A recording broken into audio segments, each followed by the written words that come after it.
I am Deepak Mathur, lecturer Electronics, Government Polytechnic College Jodhpur. Dear students, आज हम जो हमारा फर्स्ट यूनिट है सेमीकंडक्टर डायोड, उसका जो सबसेक्शन है तीसरा, उसमें फुल वेव रेक्टिफायर हमें चूंकि सिलेबस में बताया गया है, तो हम फुल वेव रेक्टिफायर के बारे में स्टडी इस लेक्चर में करेंगे। फुल वेव रेक्टिफायर क्या है? पिछली क्लास में मैंने आपको बताया था हाफ वेव रेक्टिफायर, उसकी रिपल फैक्टर और उसकी एफिशिएंसी। अब हम आज इस लेक्चर में बात करेंगे about the full wave rectifier. Full wave rectifier को हम शॉर्ट में FWR भी लिख सकते हैं। फुल वेव रेक्टिफायर में जनरली दो डायोड को काम में लिया जाता है, one for each of the half cycles. यहाँ पे दो डायोड्स को हम काम में लेंगे। ट्रांसफार्मर जो हम काम में लेंगे वो सेंटर टेप टाइप का ट्रांसफार्मर काम में लेंगे। The multiple winding transformer is used whose secondary winding is split equally into two halves with a common center taped connection. This configuration results in each diode conducting in the turns when its anode terminal is positive with respect to the transformer center tap point, producing an output during both the half cycles. Center tap point अगर मैं उसको C denote करता हूँ, अगली हम slide में देखेंगे कि सेंटर टेप पॉइंट, ये आप देखें यहाँ पे इसमें ये सेंटर टेप पॉइंट C, ये जो है इसके रेस्पेक्ट में जो पॉइंट A जो है अगर पॉजिटिव है या पॉइंट B है अगर वो पॉजिटिव है, तो A पॉजिटिव है तो डायोड, दो डायोड जो हमने काम में लिया है जिसमें हमने एक डायोड को D1 और दूसरे डायोड को D2 नाम दिया है, तो A पॉजिटिव होने के कारण D1 कंडक्ट करेगा और B positive with respect to point C के कारण होने के कारण डायोड D2 कंडक्ट करेगा। A कंडक्ट करेगा during positive half cycle, D2 conduct करेगा during negative half cycle of the AC input. तो हम देखते हैं कि इस तरह से दोनों डायोड जो है वो पॉजिटिव हाफ के लिए कंडक्ट करेंगे। तो जो इस डायोड की जो एफिशिएंसी होगी वो 100% हाफ वेव रेक्टिफायर से ज्यादा होगी, हाफ वेव रेक्टिफायर से ज्यादा ही होगी इसकी एफिशिएंसी। ये कहते हैं twice that of.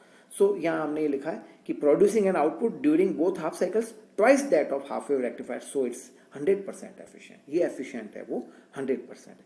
Power diodes can be connected together to form a full wave rectifier that converts AC voltage into pulsating DC voltage for use in power supplies. Generally ये जो full wave rectifier है ये generally ये जो supply power supplies में है, ये rectification का जो है फुल वेव रेक्टिफायर सर्किट है वो काम में लिया जाता है।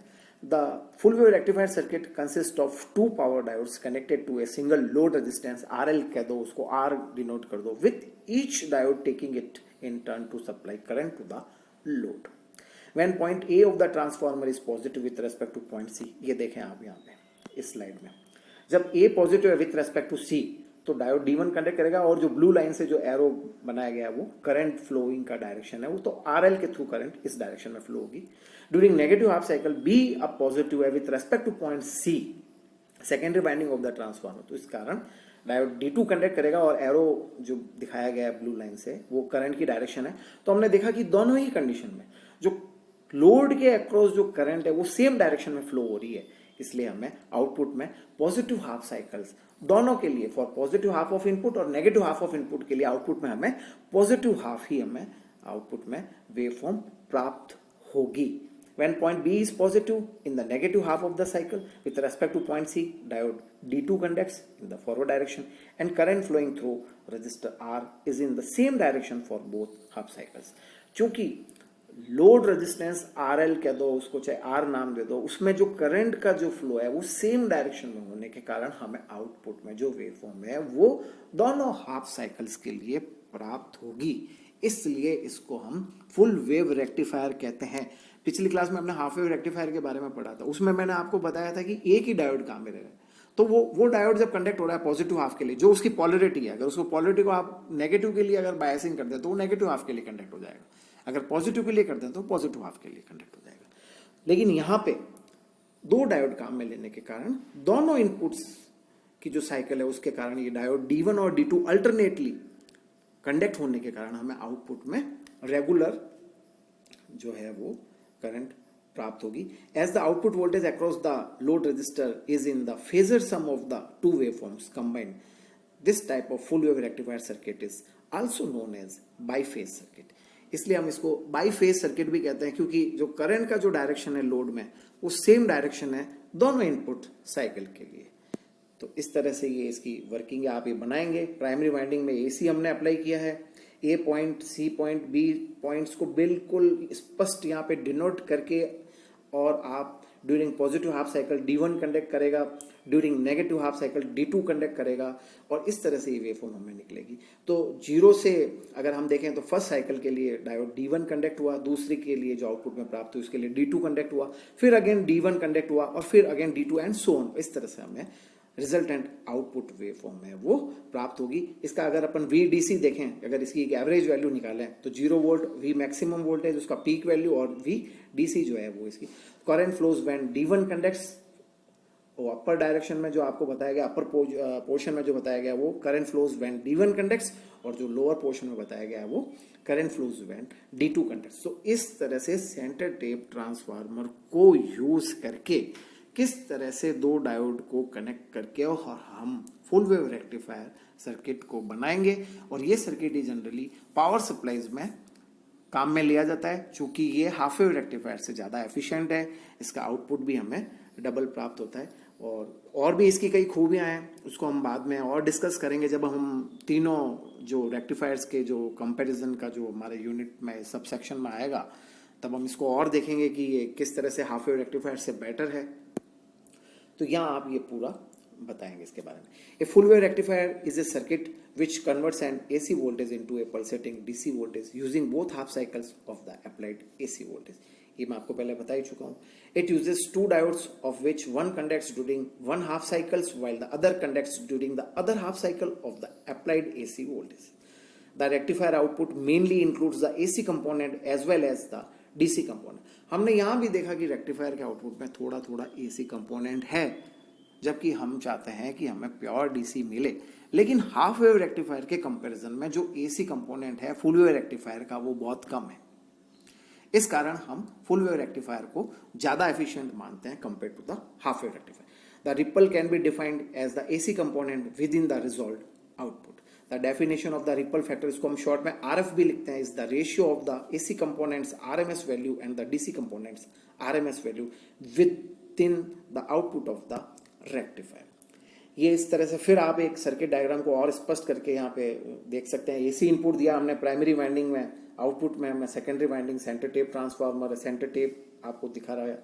फिर D1 है और D2 डायोड है। D1 है वो पॉजिटिव हाफ साइकिल के लिए कंडक्ट कर रहा है, और जो ब्लू एरो से जो इंडिकेशन हो रहा है, फ्लो हो रहा है, वो करंट का फ्लो हो रहा है। During positive half cycle D1 conduct कर रहा है, during negative half cycle D2 conduct कर रहा है। लोड रेजिस्टेंस जो RL है उसमें उसके अक्रॉस हम वोल्टेज कैलकुलेट करेंगे। डीसी आउटपुट हमें लोड के अक्रॉस मिलेगा, जो कि आउटपुट डीसी सिग्नल है वो आउटपुट में बताया गया है। दोनों साइकिल के लिए चूंकि डायोड पहले के लिए D1 और दूसरी के लिए D2 कंडक्ट होने के कारण हमें आउटपुट में डीसी सिग्नल मिलेगा। वो इस तरह से डायग्राम में दिखाया गया। ये डायग्राम ही आपको एग्जाम में बना के और इसको फुल वेव रेक्टिफायर सर्किट को आसानी से आपको समझाना है। आप आज ही इसके अलग से इस लेक्चर को सुन के अलग से अपने खुद के नोट्स बनाएं, ये डायग्राम बनाएं, जो मैं बोल रहा हूँ उसके हिसाब से अपने खुद की लैंग्वेज में आप अपने नोट्स बनाएं, ताकि आपको ड्यूरिंग एग्जामिनेशन जब आप इसको वापस रिवाइज करें तो हम आसानी से ये डायग्राम भी बना सकते हैं बगैर देखे, और हम इसकी थ्योरी को भी आसानी से लिख सकते हैं। खुद के हाथ से लिखा हुआ, खुद के हाथ से डायग्राम बनाया हुआ वो ही बेटर होता है, स्टडी का एक पार्ट है। ये बहुत जरूर से आपको करना है, ना कि केवल लेक्चर सुन लेने मात्र और कि भी हाँ मुझे इसके बारे में आ गया, फुल वेव रेक्टिफायर के बारे में आ गया, ऐसा आप ना करें। अलग से इसके नोट्स बनाएं। मैंने आपको पिछली दोनों क्लासों में भी यही बताया कि आप अपना नोट्स बनाना, जो इलेक्ट्रिकल EE 201 बेसिक इलेक्ट्रॉनिक्स का जो सब्जेक्ट है उसका आप अलग से एक रजिस्टर आप संधारित्र कर लें, और इसमें आप जो है नोट्स बनाना शुरू कर दें, अपनी लैंग्वेज में इसको थ्योरी को भी लिखना शुरू कर दें।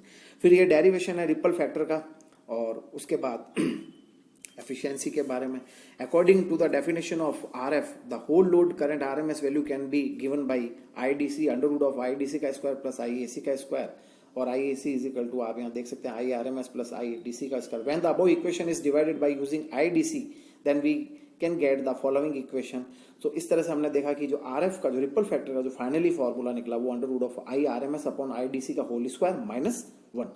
The maximum efficiency of a full wave rectifier is 81.2, जबकि उसकी कितनी थी, इसकी आधी थी 40 समथिंग, लेकिन जो इसकी जो मैक्सिमम एफिशिएंसी है फुल वेव रेक्टिफायर की वो 81.2 है। Ripple factor of full wave rectifier जो है वो हमने यहाँ पे कैलकुलेट किया। आई आर एम एस की वैल्यू आई मैक्सिमम अपॉन √2 और आई डी सी की value 2 I maximum upon pi, और इसको फॉर्मूले में पुटअप करके इस रिपल फैक्टर के फॉर्मूले में √ I R M S upon I D C का होल स्क्वायर -1 में हमने इसको सॉल्व किया, तो हमने देखा कि जो रिपल फैक्टर की वैल्यू है वो 0.48 हमें फुल वेव रेक्टिफायर के लिए प्राप्त हुई। Here from the above derivation we can get the ripple factor of a full wave rectifier is 0.48. Therefore it is very clear that in an output of this rectifier the DC component is above the AC component. As a result the pulsation within the output will be less than within the half wave rectifier. यही मैंने आपको पहले बताया कि half wave rectifier में जो हमें output मिल रहा है उससे हमें यहाँ पे बेटर आउटपुट मिल रहा है। फुल वेव रेक्टिफायर में हमें डीसी की जो क्वालिटी है वो बेटर मिल रही है, प्योर मिल रही है। Because of this reason this rectification can be always employed while converting AC into DC. AC से डीसी में कन्वर्ट करने के लिए जो रेक्टिफायर में जो मोड काम मिलेंगे वो हम ज़्यादातर फुल वेव रेक्टिफायर ही काम मिलेंगे। Thank you.